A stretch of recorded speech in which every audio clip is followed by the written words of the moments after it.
First and foremost, thanks for taking out the time to check this video out.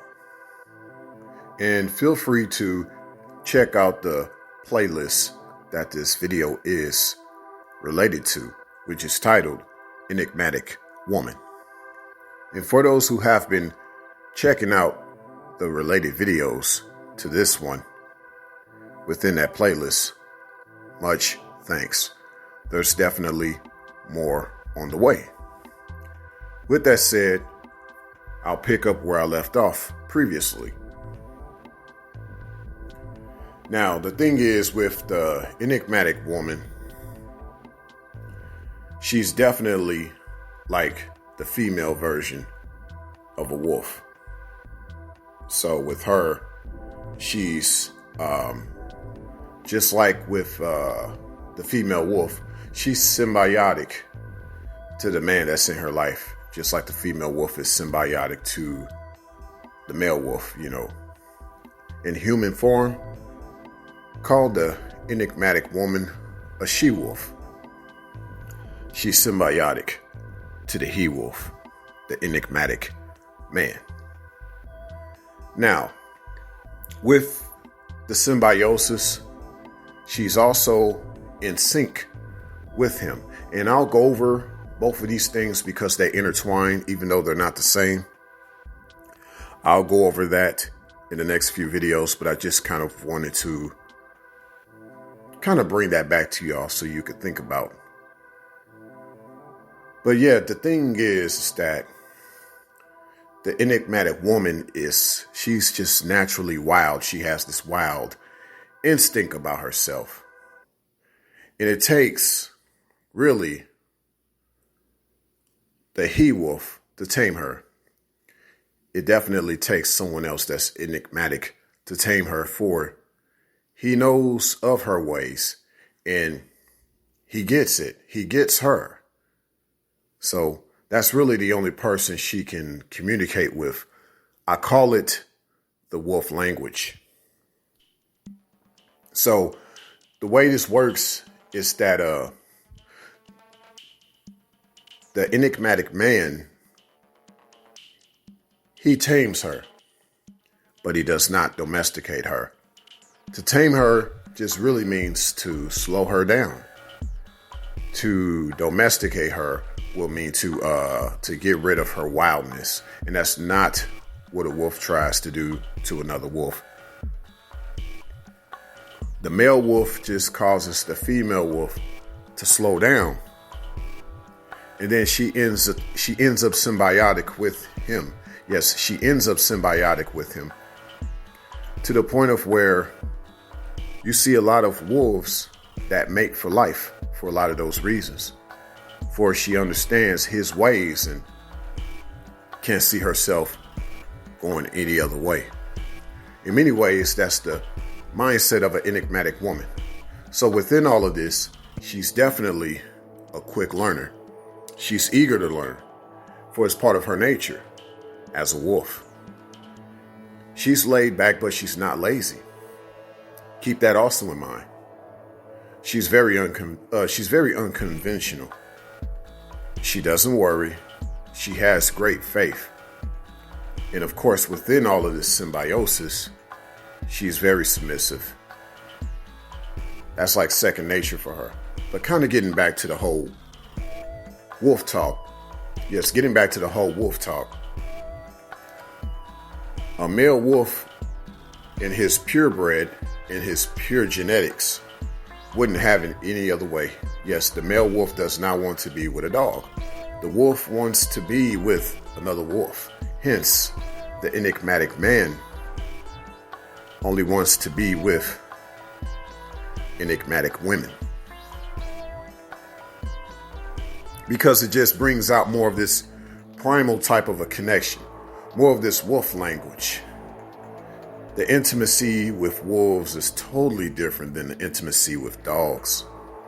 And a wolf has no time to keep trying to teach a dog what it means to be wolf. It's funny how wolves don't really like dogs around, but dogs like wolves around. That's another story. But all this to say that a lot to say about the enigmatic woman and the way she goes about her life is on a very natural, very tribal, very traditional, and down to earth way to be. Because in her mind, she can't see herself being any other way. Because she looks out into the world and she sees the artificial surroundings around her, which she has known since a child. Yes, she's known this since a child and she hasn't liked it at all. She's always been nature loving instead. She's very cultural, very traditional, and old school. Some would say she has an old soul, like when she was a child.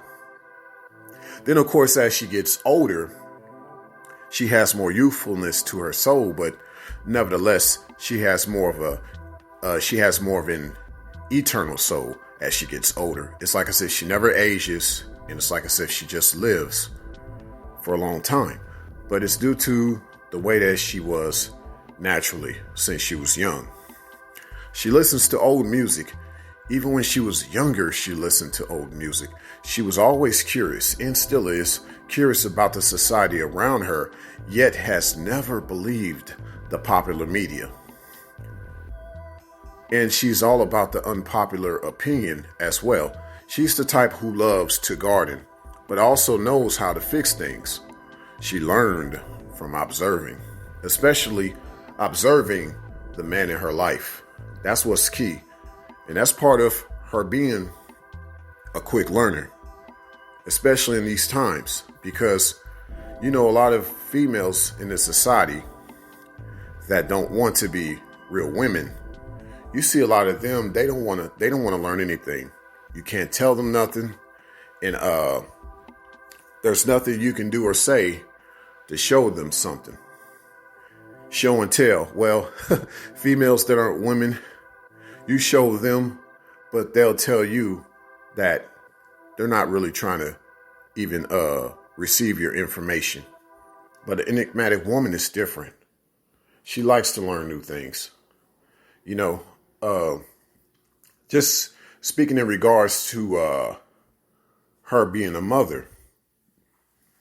Now, most mothers, I guess for the most part, as long as she has some sense of womanhood about her, most mothers are instinctively protective of the children, but some are more devout than others. In regards to the enigmatic woman, yeah, she's definitely more devout than just the typical the average. She's way more devout than the average. So keep that in mind, because I feel that in these times, especially in these times, she's definitely more devout. She's more protective instinctively, just like a female wolf in the wild is. She protects her pups. She prefers to have her children reared up. Yes, she wants them reared up without too many outside influences. For the most part, her children, she would like them to be homeschooled instead. And of course, the man in her life enforces that.